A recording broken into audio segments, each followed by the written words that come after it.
around... Why should I, as a female, be forced to get changed in front of a male? Because well, this is, again, the conversation about where you view gender and somebody's right to self-autonomy. I've got no interest in how someone views their own gender. My question was, why should I, as a female, be forced to get undressed in front of a male?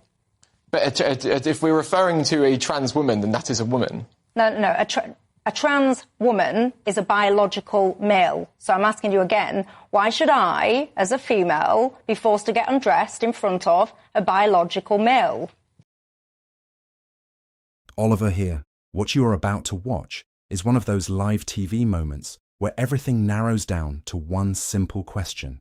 And the more Michelle Dewberry asks it, the more obvious it becomes that the other side does not want to answer it directly. This starts as a broader discussion about gender distress and trans rights, with Charlie Downs and Sam pulling the conversation in completely different directions.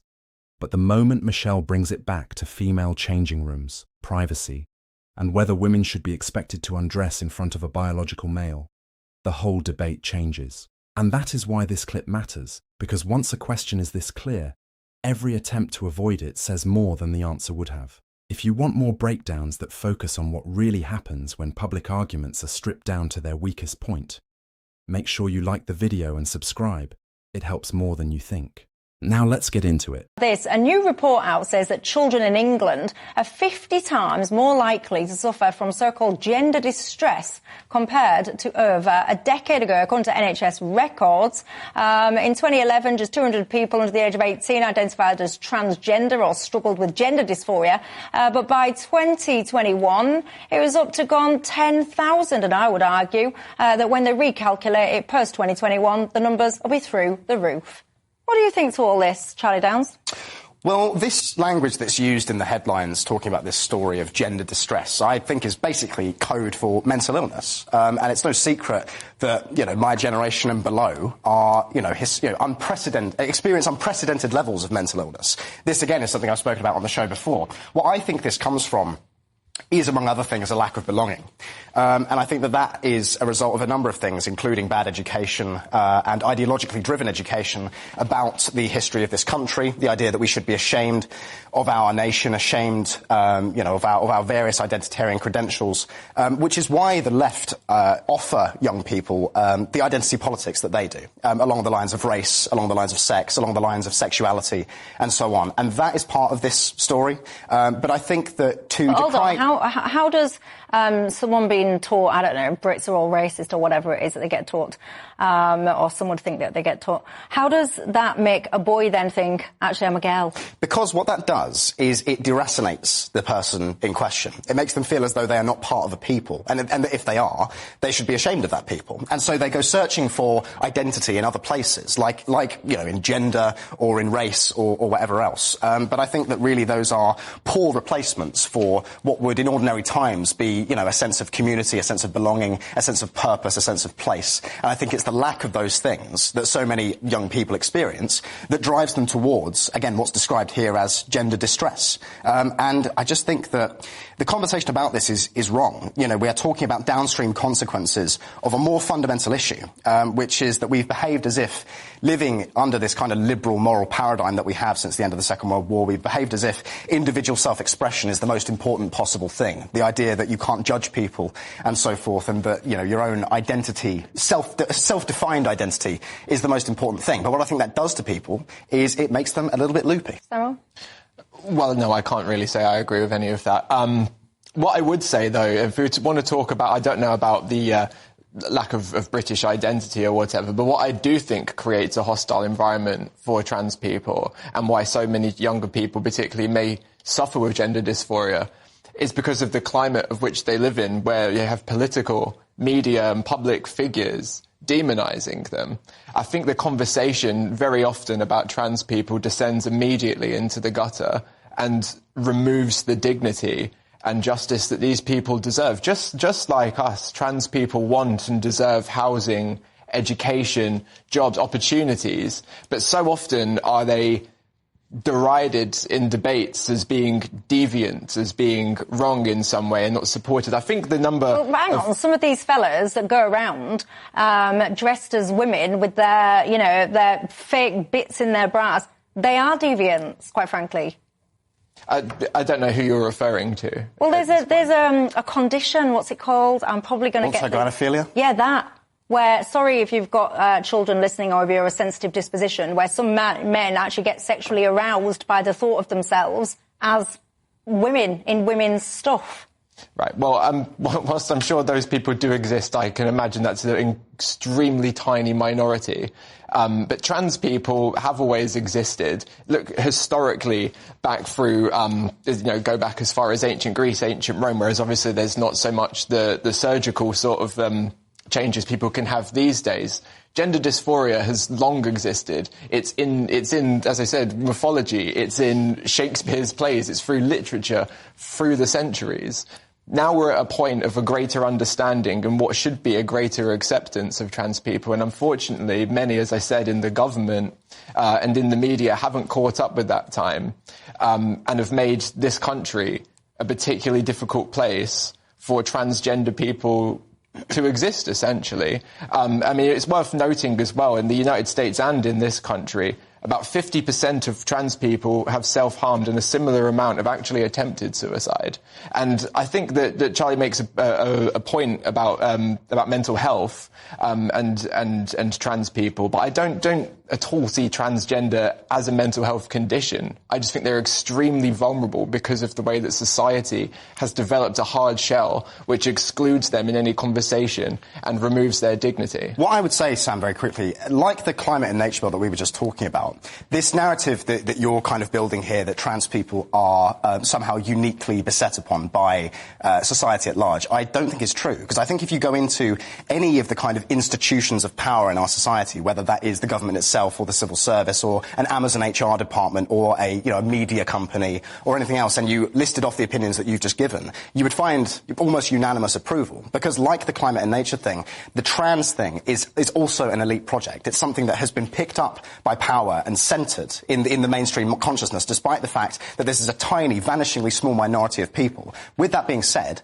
I agree with you that we shouldn't be deriding these people on an individual basis. I think it's in very poor taste to attack people on the basis of their trans identity. With that being said, I still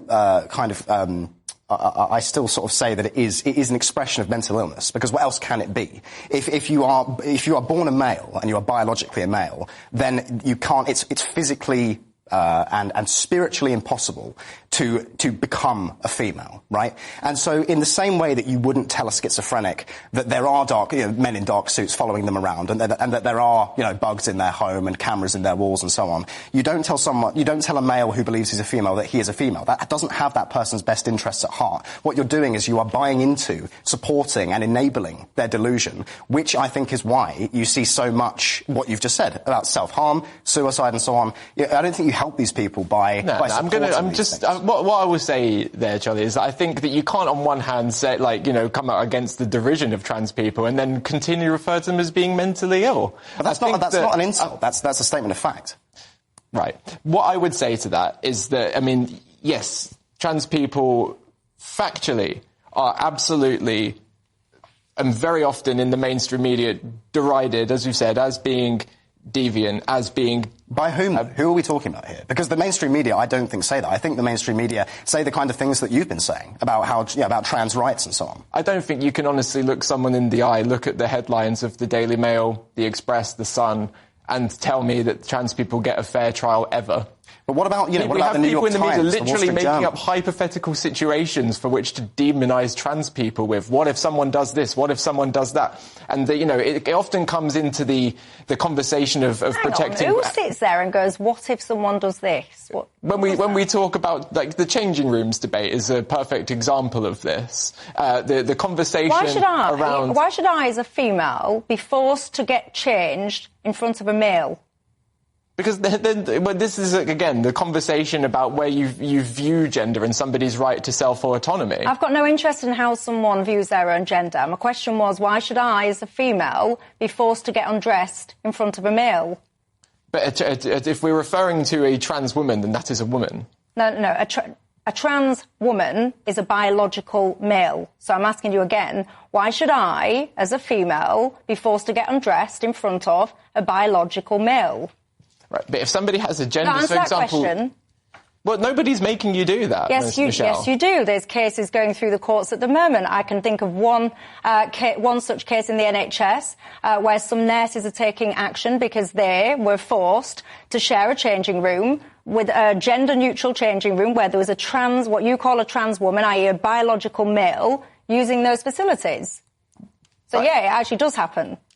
Right. So I ask you again, why should I, as a biological female, be forced to share and get undressed in front of a biological male? No. I will say trans men are men, trans women are women. That is my opinion, and I think that we need to respect So we haven't answered it. So basically what you're saying is I, as a biological female, have to get changed in front of some fella because you say the label is... That transgender people are... Do you think that trans people exist? Like... I think that what you call a transgender woman absolutely exists. I don't think it's a figment of your imagination, but I think that they are categorically, biologically male. So therefore, they cannot and should not be able to access female-only spaces. Lots of women like me do not want to have to get dressed and all the rest of it in front of biological men. This is not a controversial view. We have single-sex spaces for a reason. We have an epidemic of male violence against women and girls. We've fought hard to get our single-sex spaces. We deserve those single-sex spaces. Those single-sex spaces are often responsible for keeping us safe. And many of us, and there's women that will disagree with me, and I respect that, but many of us do not want biological men in our spaces, our private single-sex spaces, and nor should we have to have them there just in order to satisfy other people's descriptions. Right, well, I suppose we're going to have to agree to disagree there, Michelle, but what but we always have to agree to disagree, but it's not you that then has to get changed in front of a man. Right, but you would, because you're in that man's changing room, but you get what I mean. It's not you that has to then get naked and get changed and get undressed in front of someone of the opposite biological sex against your will. It's always us women that have to suck it up. Okay, and a lot of us, by the way, are fed up of it, quite frankly. Are you or not? Lots of you, by the way, will be fed up with the whole discussion, going, oh, what are you doing, talking about this issue again, move on. I hear you, and I am going to move on. What you just watched is not really a debate about empathy. It is a debate about boundaries. Michelle Dewberry understands that very quickly, and that is why she keeps refusing to let the discussion drift into general language about compassion, identity, or abstract rights. She takes the entire argument and reduces it to one practical question. Should a woman be expected to get changed in front of a biological male who identifies as a woman? Once that question is on the table, everything else becomes secondary. That is the key to why the exchange lands the way it does. Sam wants to discuss principle. Michelle wants to discuss application. And in public debate, the side that drags the issue into a real setting, a changing room, physical privacy, women undressing, usually gains the advantage because viewers can picture the situation immediately. It stops being theoretical. It becomes concrete. Now look at how the two sides operate. Michelle's approach is narrow and controlled. She asks the same essential question again and again in different forms, but always with the same target. She is not trying to win through volume. She is trying to expose whether the other side is willing to say plainly what its position actually requires in practice. Sam's approach is broader and more evasive. He moves towards self-expression, autonomy, and a general discomfort with excluding people based on identity. That may sound morally generous in principle, but it becomes much weaker when the question gets specific. Because once the issue is no longer, should people be respected, and becomes what happens in female-only intimate spaces, the audience expects a rule, not a mood. And that is where the problem begins for his side. A lot of these arguments sound persuasive, right up until the point where someone asks how the rule works in a real room, with real bodies, real privacy, and real safeguarding expectations. That is when the language shifts. The clean, moral certainty starts to break down. People become vague. They start reaching for abstractions, and that is usually a sign that the principle they are defending becomes much harder to apply once it meets the real world. This is why Michelle keeps pressing. She knows that the weakness is not in the emotional appeal. The weakness is in the operational consequence. If you say anyone should be allowed into a female changing room on the basis of identity alone, then say it clearly. You think women should accept that standard, say it clearly. If you think objections to that are unreasonable, say that clearly too. But the other side often does not want to do that, because the moment it is said out loud in plain English, it sounds far less persuasive than it did in activist language. Charlie Downs also plays an important role in this exchange, because he sharpens the legal and cultural dimension. He is not just arguing about one awkward scenario. He is pushing the broader point that public institutions have been pressured into rewriting ordinary boundaries without ever getting meaningful consent from the people expected to live under the new rules. That is why debates like this do not stay niche. They become symbolic.